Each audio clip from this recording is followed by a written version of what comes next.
Hello and welcome to this episode of the World Extreme Medicine podcast, the podcast for adventurous and curious minds. I'm your host, Dr. Will Duffin.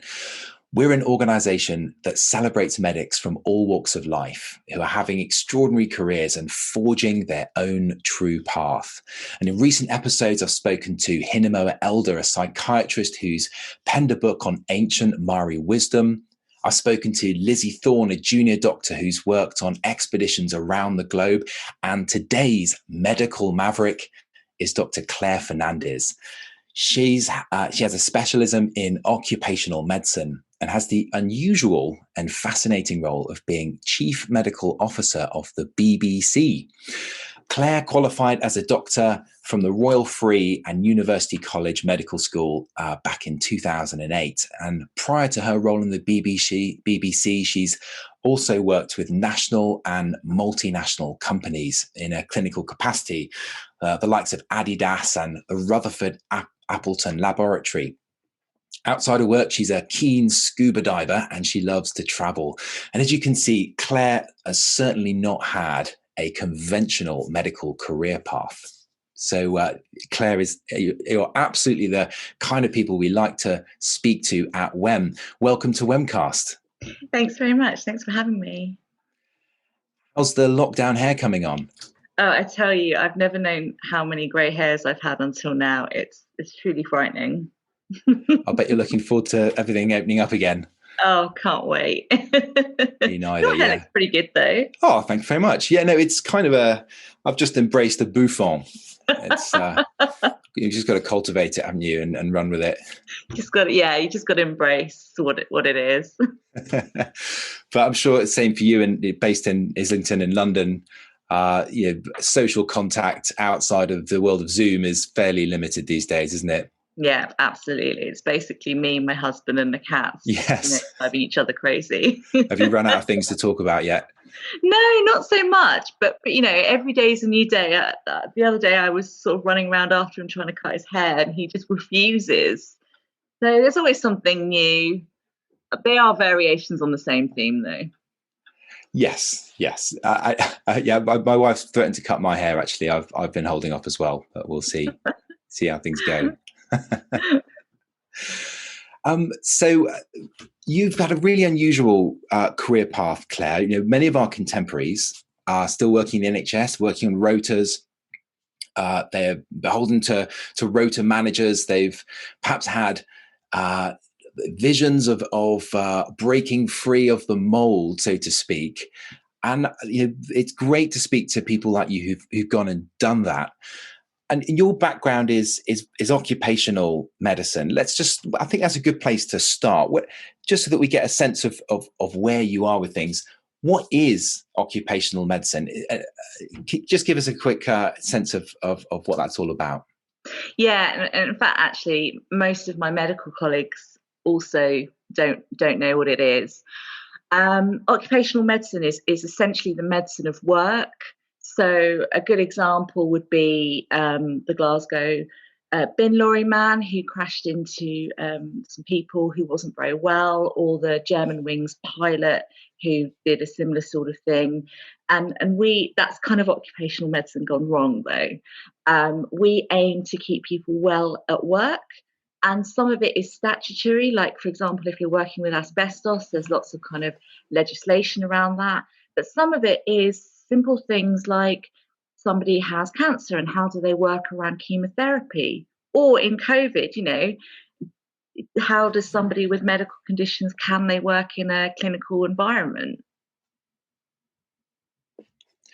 And if someone wants to develop an interest in that line of work, so I suppose this is more of a public health, you're looking at groups of people rather than perhaps individual patients.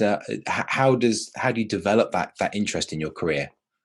Well, actually, it's both. So at the moment, I'm on a strategic kind of leadership role, but I still have clinics where I see one patient and I advise, say, somebody with cancer who works in a role where they need to have chemotherapy. And I am advising like a doctor on individual cases. So it's kind of both at the moment. Now, There's several ways to kind of do occupational medicine. There are training pathways through the NHS where if you've done previous, so you either have to qualify as a GP or do core surgical training or core psychiatry training or those sorts of things. You can go then into the training program as an ST3 and do it that way, which involves NHS posts, but there are also some private posts as well. Or you can do it like me. So I did my diploma, which is the part one of the membership exam. I did that, and then I started practicing in a private company, and then I did my part two at a later date. And then I'm just waiting to CCT now. So there's two different ways you can do it. You can do a formal training pathway, or you can do the diploma and then carry on from there, or you can just stick with the diploma, and you can do the diploma at any stage of your training. Yeah, and you've actually written a book on occupational medicine, haven't you, Claire? Yeah, I have. So when I was doing my part one, I think I was in my second year of GP training, and there wasn't any revision stuff out there. So I thought, well, let me write my own questions to test myself. And then I thought, actually, well, why not just publish it and other people can benefit from it. And so now I also run courses as well, revision courses for the diploma. So that's sort of passed on to other people. Super fun. It's an interesting transition, that going away from the NHS, which is very much the conventional route for most medics, and then pivoting into the private sector where there isn't so much. It's a very non-linear and unclear pathway for medics. Can you tell us what that was like, going from being a junior doctor, perhaps you're doing your F2 year, and then going and working for someone like Adidas? What's that transition like? Well, if I start with how it sort of happened. So after my F2, I started run-through training for radiology. And that was something I'd always wanted to do. I always wanted to be an interventional radiologist. Then I actually started, and I can remember sitting in the Whittington in London one day and just being like, actually, I don't want to do this. I only like the intervention. All the other stuff, I just didn't really excite me. And all my peers, they all loved all of it. And I thought, okay, there's something wrong with them, or there's something wrong with me. And I was like, I can't do this. So I didn't know what I wanted to do. So I took a gap year and I went to New Zealand, and I travelled and worked as a kind of like, I think they call it an F3 now, you know. Yeah. And actually I came back and I locumed, and I realised actually there was more to just, you know, there was more than just NHS work that you could do. And that was a real eye opener. It was almost like the light bulb above the head, because I'd liked medicine before, because when you're doing a training pathway, you're basically just on an escalator. You don't have to do very much. You just need to tick a few boxes, and then you get to the end. And I was like, great, it's really easy. And then I realized I don't really fit that mold. So taking that change, going into the private sector, was really interesting. So I'd sort of done maybe sort of 7-8 years of medicine. So I was relatively comfortable in myself, that I knew medically, you know, that my advice is okay. But you go into the private sector and you're no longer necessarily watched, you know, like a hawk by your seniors. You're definitely accountable for everything yourself. There's no one above you that takes accountability.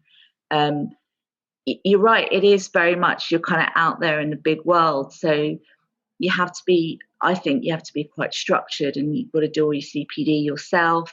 You do have appraisals and things, but nobody's going to, you know, nudge you if you're not up to date the day before your appraisal. That's all on you. So, you know, there is a bit of mental fortitude that you have to have. But also then, because you're less protected, if you're dealing with big clients, it is you dealing with them. So I think you've kind of got to, it's not something I think you can do as soon as you finish, you know, your F1 or something, because you have to build up that confidence and ability. It's really important that you have that ability to be able to go and do that. So I trained under another occupational medic at first, and then when his company got bought out, that's when things kind of started happening, and people started referring themselves to me. So I got all my things by word of mouth rather than advertising. And it was just building those relationships, which perhaps I think are equally important within the NHS, but ultimately you're still going to work there whether people like you or not when you're in the NHS. But when you're in the private world, it's very much based on whether they like you as much as your clinical opinion. Yes, there's a few things that I'd like to just pick up on there, Claire. That's really interesting. First of all, the role of your F3 year, and for those people not from the UK, that's after your foundation training in the UK, before you go into specialty training. Many people take what's called an F3 year, which is just a year to travel and explore. And some people are fearful, I think, of doing that, Claire. They're worried that they'll be left behind, that all their contemporaries will be rushing on and being consultants before them. But it sounds like that's actually been very enriching for you. And you've done some traveling there, which really helped you get a sense of purpose and place and know what direction you want to take your career in. What did you do during that year, you think, that gave you that kind of newfound direction in your life? So before I answer that question, I just want to pick up on something you said about the fear. So I thought about taking an F3 after my F2. And I thought, well, radiology was pretty competitive at that time. So I thought, well, I'm probably not going to get it anyway. So I'll just apply. And then when I don't get it, I'll do an F3. And then I got it. And then I was like, oh, okay. And then I was too I didn't want to turn it down. And so I missed that opportunity. And I kind of regretted it, because I think to do a good job in a vocational role like medicine, sometimes you really have to find what it is, find that fire inside you that keeps you going. It's bloody difficult, when you're on the wards and it's, 8:00 in the evening and your patient says to you, or 10:00 in the evening, your patient says to you, well, who's here the next day? And you're like, well, it's me, I'm back at 8 type thing. How do you do that without having some sort of, this is what I want? And some people are super lucky and they just have that. But I think I kind of lost that along the way, because F1 and F2 was hard. So when I did actually kind of have that opportunity, when I left radiology in ST2, me and my best mate went to New Zealand, and she's still there now. And I think what it did is it kind of exposed me to different healthcare environments, because in New Zealand they really kind of have much more of a kind of work-life balance set up. It also helped me to kind of just develop as a person, because whilst my best mate was there, she was across the country. So it was kind of me on my own, having to meet new people and forge a new kind of temporary life, which I'd never done before. I'd gone straight from A-levels to med school to work, and never really managed to stretch myself, and to be honest, probably was too immature and scared to do it before then. But it really then made me see that actually you can get off the escalator. The world doesn't end if you get off the escalator. You don't get swallowed up and left to be a loser forever. You can literally take that time out and discover more about you. It's not just about, for me anyway, it's not just about improving as a doctor all the time. It's actually improving as a person and having a really good quality of life. And that makes you a better doctor, by proxy. Yeah, that's very interesting to hear you say that. I think it's very easy to get stuck in that pathway that's laid out for us, to go sequentially on from A-levels to medical school, straight into foundation training, straight into specialty training, consultant work, and then you retire and you think, what have I done here? What have I actually achieved? I mean, I've got a great pension and I live in a massive house with a luxury car, but certainly for me, I think experience is the richest thing we can have in our life, and it's a shame to deny ourselves that when we're rushing towards some kind of end career goal that's always slightly intangible, slightly out of reach. So it's great to hear that you've taken that time out, and that how that has really benefited you and helped you to get to where you are now. The other thing you touched on there, Claire, which is great, is this idea in the private sector. So outside of the traditional kind of NHS paradigm, which those of us in the UK are used to working in, where your role is quite defined. Perhaps you're part of a bigger team. Everyone knows your role has been done by many people before you. Everyone knows what to expect.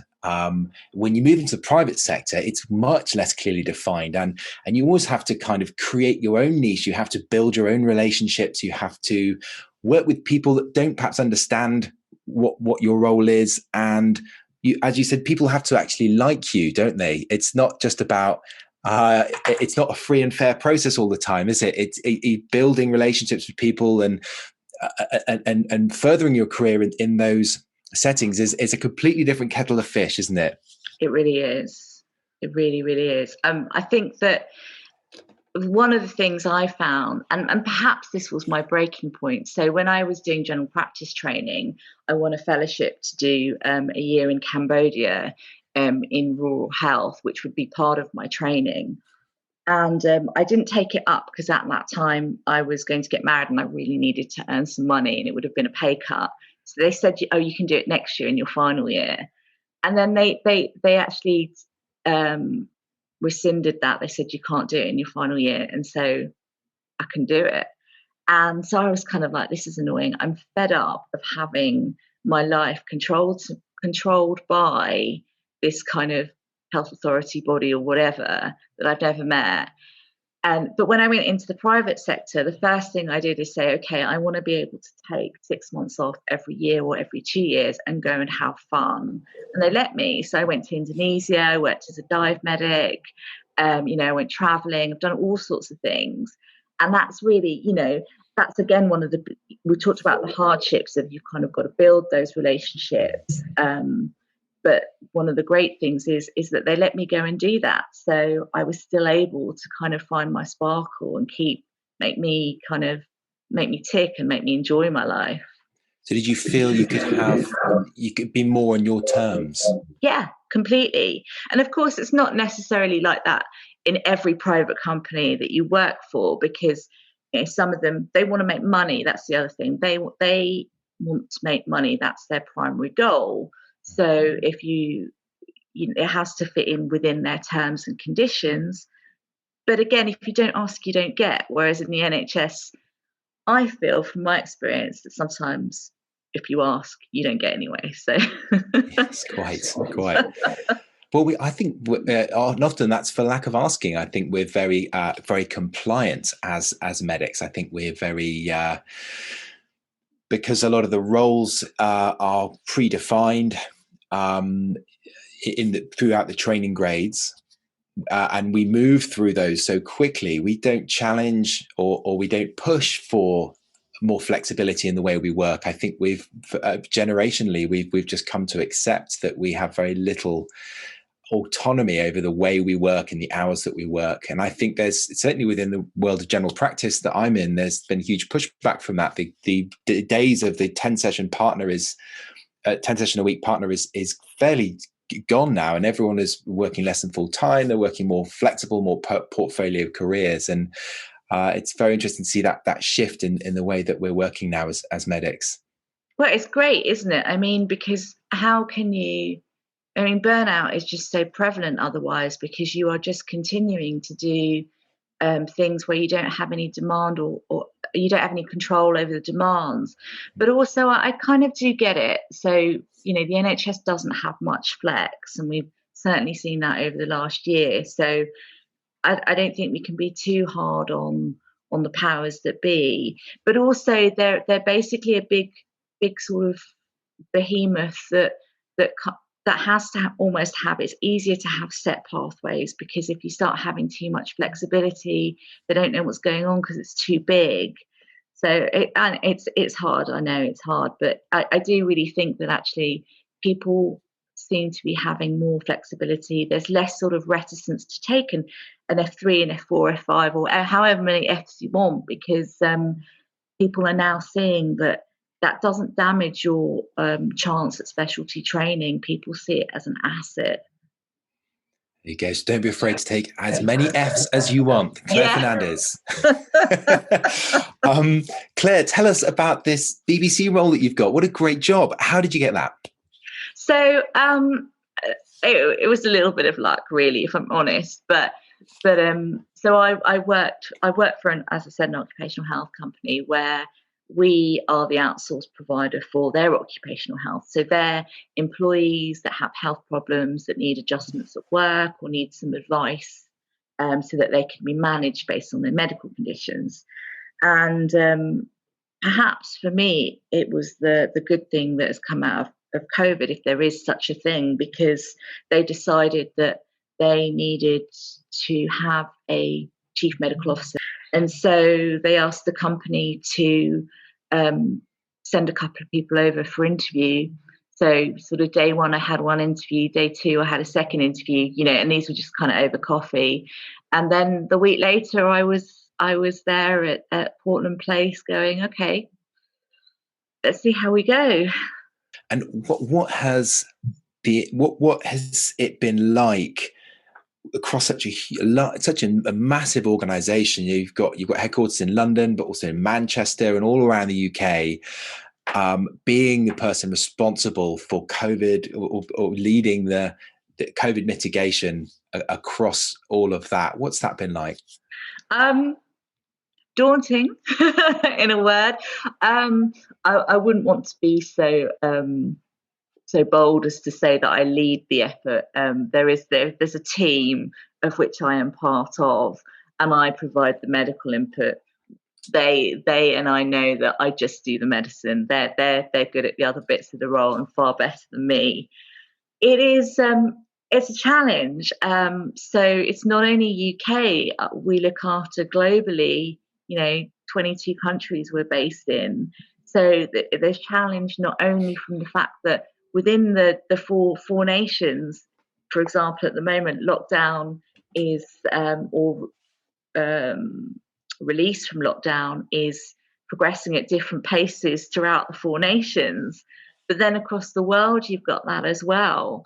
So that's been difficult. But then also the BBC is involved in so many different parts. You've kind of got radio, you've kind of got productions, you've got people that work on content. So they're working across a variety of different platforms with a variety of different exposures, all the way from our reporters wanting to go into ITU, to cover COVID, to our engineers that work in the boiler rooms, that are working on the air conditioning and ventilation to keep it adequate. So you kind of spread across all of these with a bit of oversight. And I've never learned so much in all my life. My brain has never hurt so much. But it's exciting. Yeah, that sounds immensely challenging. So all those different teams that you're working with, there's the different kind of clinical problems that come up, and you're expected to provide some kind of sensible opinion on whether they should do this or that. That your inbox must be just full. I have never learned so much about ventilation in my entire life. And, some of the ways that they're getting around people working in close contact and filming has just been really eye-opening. But yes, it's a lot of emails. So let's think about the BBC in terms of the film aspect of that, because there's certainly parallels with what we're doing at World Extreme Medicine. We're working with Paramount Pictures. We're supporting safe set protocols on filming of various productions in film and TV at the moment. So it's very interesting to hear your perspectives on what are your kind of key mitigation measures to keep your on-set talent COVID free, so that they can shoot without masks, without social distancing, try and keep some semblance of normality. How are you able to do that safely in your organization? So we've joined up with the ITV CMO and the Sky CMO, and we have a joint protocol that we agreed with the government to have a testing regime on a regular basis to allow people to work in what we call close contact, so within 2 meters. So that's our kind of the primary gem, if you like. But then productions themselves have been incredibly creative, and they sort of run these things past me as, is this a good thing to do? And they've used things like dummies to do kind of intimate scenes, shall we say? Or, I mean, you can see on the TV as well, they've got screens. So EastEnders do this amazing thing where they'll have two people on a couch, but they'll have a perspex screen between them, and they're just chatting to each other. And then, there's lots of protocols again for when they're offset and what they need to do when they're waiting to be filmed or when they're rehearsing. So they do that all at 2 meters or more than 2 meters, without masks. But then when they're offset, they've got set places to sit that are 2 meters away, and they've got masks on. And then there's all the ventilation and the kind of hand hygiene and things, that when people are touching things and passing them to another, we've got gloves, we've got different things that the gophers are doing before they give it to the talent, if you like. There's a whole host of things that are in place. It's so incredibly complex, isn't it? And then you'll get these kind of questions, left field questions, that just don't fit any existing protocol. So the other day I was asked about they want to do water, involve water in the shoot. So the cast are splash each other with water, and what was the risk of spreading potential COVID, and how would we then chlorinate the water, and all this kind of stuff. Have you had some really kind of unusual issues that you've had to then try and solve and provide some clinical input to, where perhaps there isn't an existing nice guideline or something you can really work from that's concrete? Definitely. So 2 things spring to mind. So the first one is when we were doing Strictly this year. There was so this is something I learned on the job, because every day is a school day. Haze is a technique that they use to create depth. So when you're filming, you get shadows, you get some nice effects that make things look larger than they are. And so I was asked whether they could use haze and whether that would account for spread of COVID in the haziness of the filming. Now, I didn't know what haze was. A lot of Googling was had, a lot of chats with the lighting directors and engineers to look at what the medium was for the distribution of the particles that make up the smoky haze. It was super fascinating. And certainly now I feel like I know a lot more about haze. And the second one was Top Gear, where I actually watched this on TV and felt strangely proud, like I'd made a difference. They had an ice cream van that they were doing ice cream out of one side and hot dogs, I think, out of the other side. But the van had set dimensions, and they had to keep all of the guys at 2 meters. And so I had to give input into how they could either modify to keep them sort of, I think in the end they ended up with one of them facing one way and the other one facing a different way. So they made 2 meters in a kind of weird sort of diagonally thing to keep them at 2 meters and keep them safe. So, yeah, I don't know where you find that. I wish there was a guideline. It would be awesome. But I doubt it's ever going to come up again, so perhaps useless. Yeah, it's funny what you find yourself looking at things like seating plans on aeroplanes and thinking, how can you space everyone out maximally so they're not exposing each other? And yeah, just you have to think in a very flexible way, I think, and be prepared not to be comfortable with not knowing the answer, and just but know where to kind of look and how to bring lots of different information together just to make a sensible way forwards. I think it's a really valuable skill. It requires a lot of free thinking, independence, adaptability, improvisation. All of that comes into it, doesn't it? Absolutely. Have you had any major breaches of protocol on sets? Because that's a thing we've struggled with, is compliance with, you can design, you can do this amazing risk assessment, you can design all these protocols, and you can have all of that in place, but then it relies on all the crew adhering to that. Has that been a challenge for you? It has been challenging because obviously their agenda is different. So I was working with a very large production with some very big kind of international talent who I think their kind of budget, or they were spending £12,000 a day. So their main focus is to get their filming done within the time frame so that they don't go over their budget.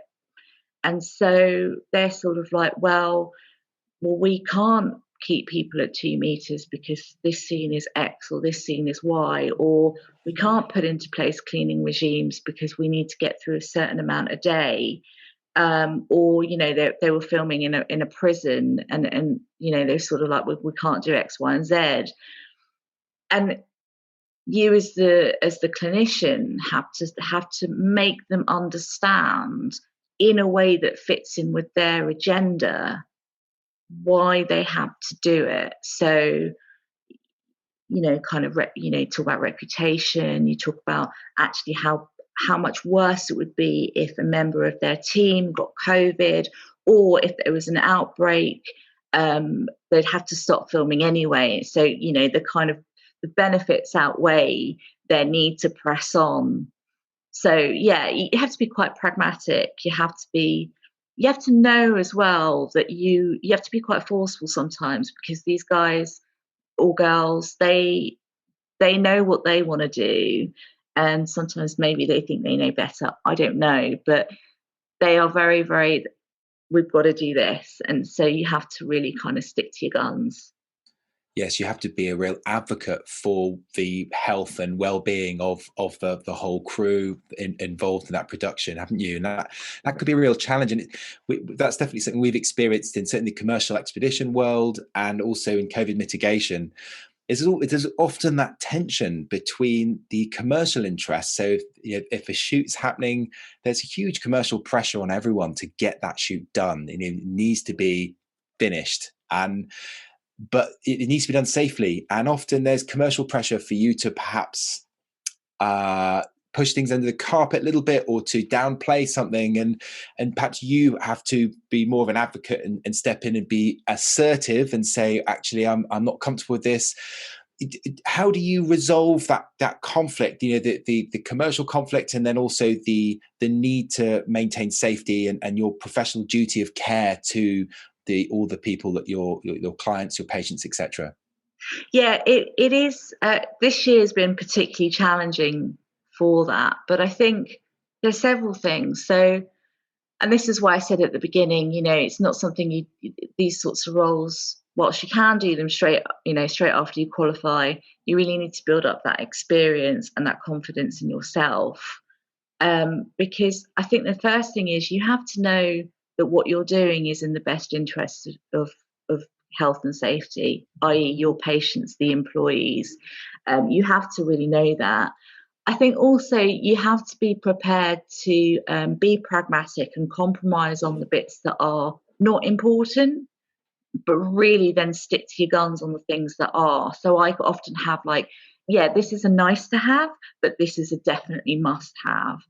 I think also there is this kind of thing about gaining that relationship and gaining that trust, where people understand that you're not just saying no because you can say no, you're saying no for a particular reason, and making or helping people to understand why that is becomes really, really important, because then it's like a negotiation, really. You're influencing people, because in this sort of world, nobody cares that you're the doctor. Nobody cares at all. That's kind of incidental. They do care in one way because they're incredibly respectful of the role. But at the same time, they're sort of like, well, we know better than you, sorry, and we need to we've got to get on with this. You have to be able to explain why your way is the best way for the climate, even though it might not be the best way for them to do the shoot in terms of monetary ways. So it's complex and it can be quite frustrating, but the kind of upside is that once you go through all of that, you can end up with being really satisfied, because this sort of stuff is making quite a big difference to not only how these people are working, because they're still like people in the NHS going in, they're kind of like a weird different frontline, if you like. But also then when you see it on TV, it's keeping people like me who's working from home really happy because there's something new on TV. There's something else to do for a change. So just helping them with that is really important, and yeah, challenging but satisfying. Yeah, do you know what, Claire? It is. I think, that is essential key work, because if the likes of iPlayer or Netflix, if they ground to a halt, there's no new content. I genuinely believe there would be a revolt. There would be an uprising with pitchforks and flaming lanterns. It's keeping the country going, isn't it? This content. It's a real outlet. It's a way that many people are, I think, coping with the challenges of lockdown. Yeah, exactly. There's basically nothing else to do at the moment. So I don't want to ever say that it's as important as some of the other key workers, but it's certainly something not to be sniffed at. And from your last piece, there's two key things I've taken from that. So there's this 80-20 rule. So I think with the COVID mitigation, there's so many things you could do, aren't there? And you've emphasized the 20% of things that have 80% of the impact. So really focusing on those and prepare to be okay to let other things go that are less impactful. So with COVID mitigation, that's things like mask wearing, hand hygiene, social distancing, the big things, and not worrying too much about the little minutiae that everyone gets hung up on. So I like that. And also this idea of, and this is the kind of a leadership principle, I suppose, is actually being prepared to be accountable for your decisions and to offer an explanation for why. And presumably, given the very technical nature of what you do, and you're working with people who are non-medical, who are perhaps from safety, production, lighting, sound, whatever, that you need to translate some of the theory into lay language, into a usable format. And has that been a challenge in translating some of the jargon in a usable way? Yes and no. So I work very, very closely with the safety teams, and they are amazing. I could not do what I do without them. I have so much respect for them. We work hand in hand. I sort of see us walking down the beach holding hands. That's how we work. That's a beautiful image. But the challenge has been, firstly, sometimes learning about some of these things. So having to get my head around the technicalities of different, like haze, and then going, okay, right, I think it's X, Y, and Z.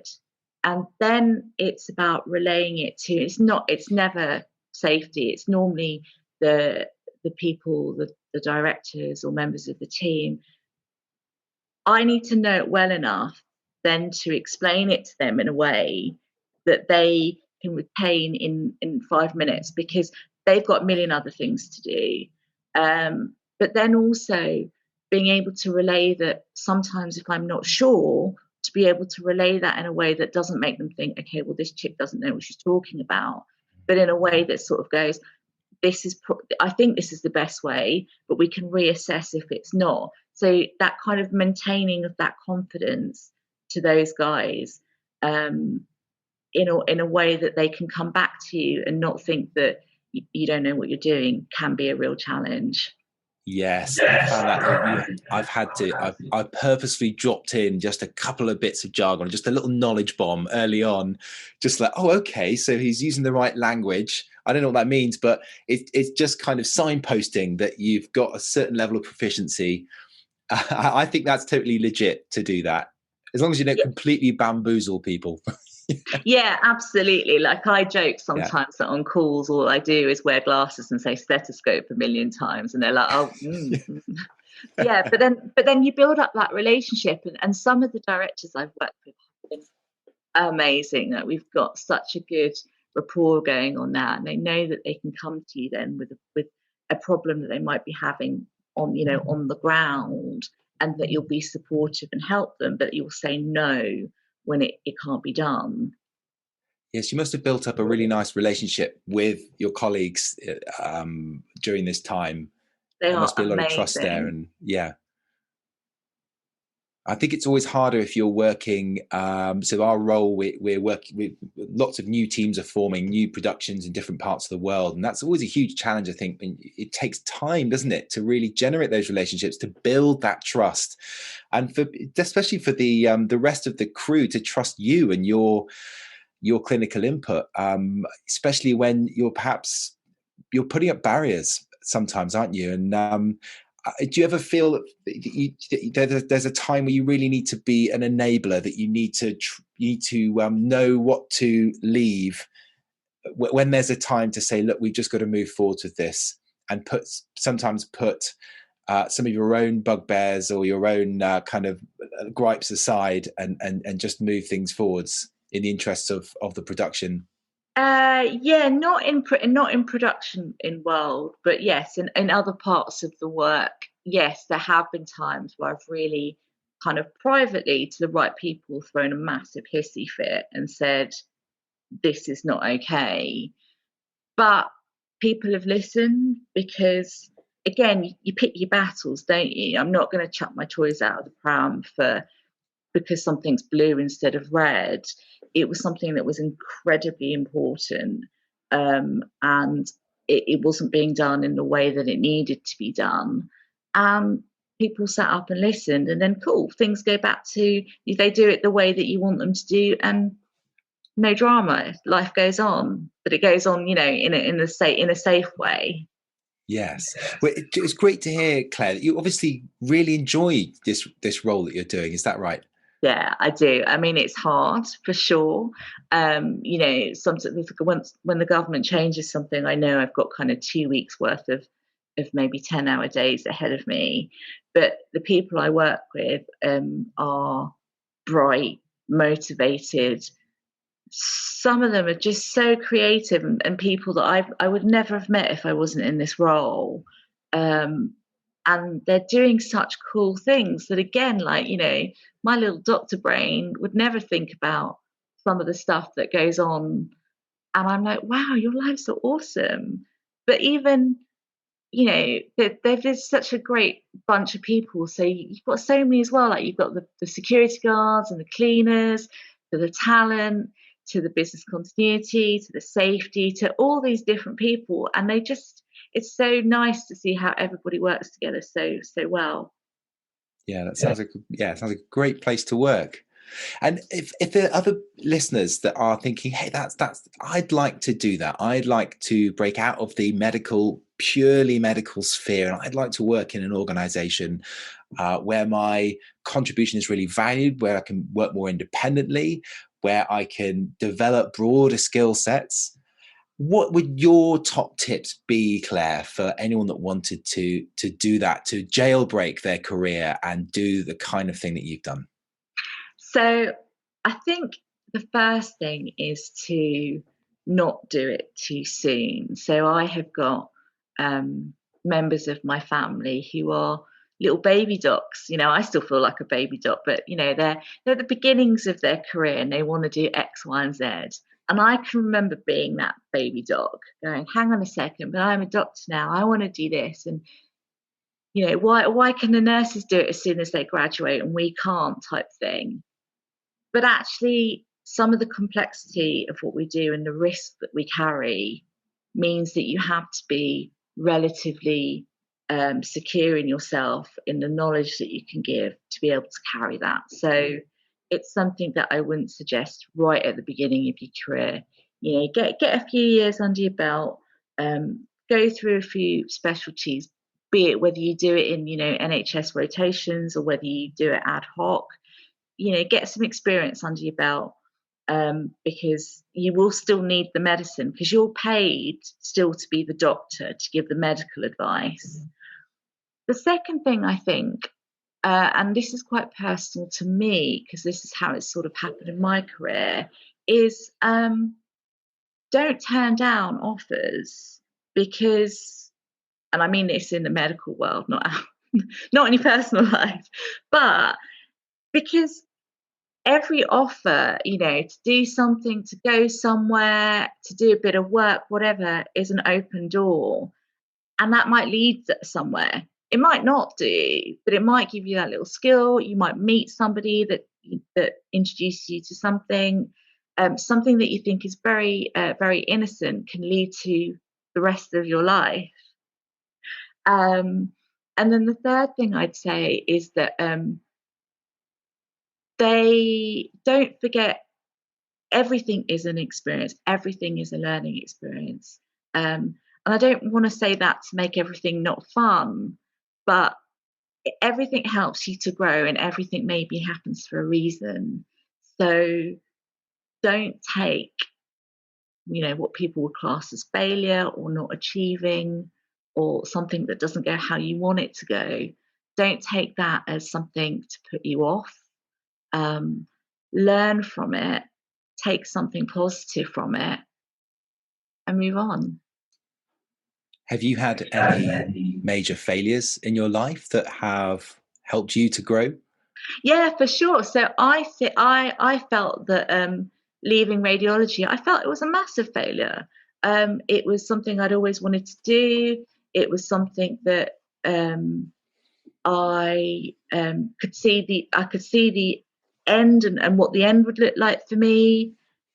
And I felt like I was a massive failure when I just didn't bloody like it. And it meant I was only good at the bits that I wanted to do because I just didn't want to put any effort into the other bits. It becomes a horrible spiral where you don't like something, so you don't want to put the time in, and then you're not good at it, but you're probably also not good at it because and that's why you don't like it type thing. I felt it was a huge failure.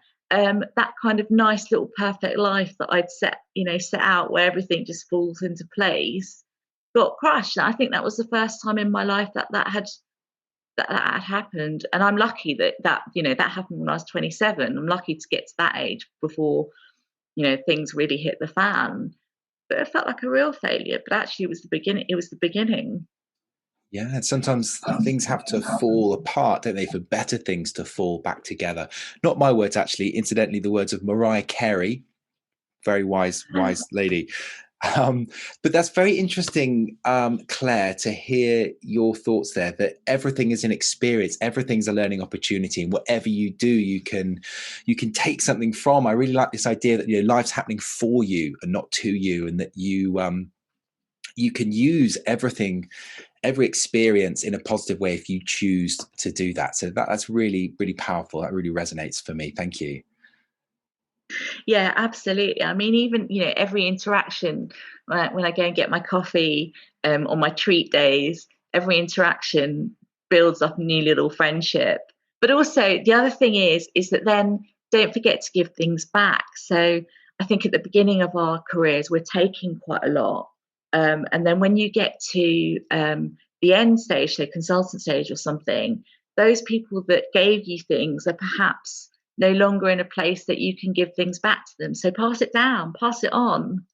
Yeah, share the love, people. Yeah, absolutely.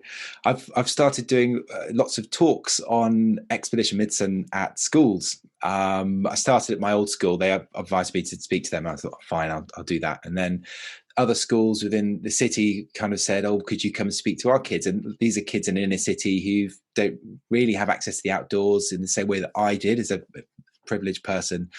And that was amazingly gratifying. And I completely agree with that sentiment. I think you've got to be generous with your time, haven't you? As well as we're all the beneficiaries of the amazing mentors that we've had in our lives and experiences that we've had. But it's important also to complete that virtuous cycle by helping others and giving them a bit of a leg up as whenever you can.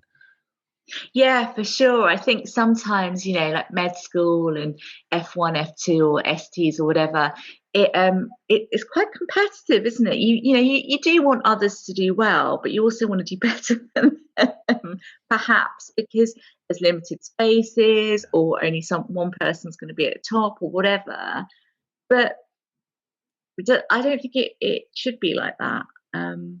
Yeah, John, absolutely. It will inevitably, because of competition on places for medical school, it breeds a scarcity mindset because places are scarce.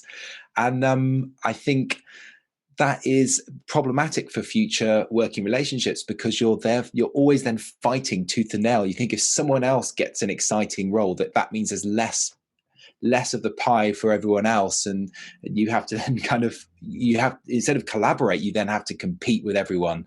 And I think many of my contemporaries have taken that mindset that they've developed through their early years when they're getting all those exams under their belt, and not let go of it. And I think that the more you can, as Carol Dweck calls it, an abundance mindset, the more you can cultivate that, where there is enough in especially in the private sector. There is enough for everyone, isn't there?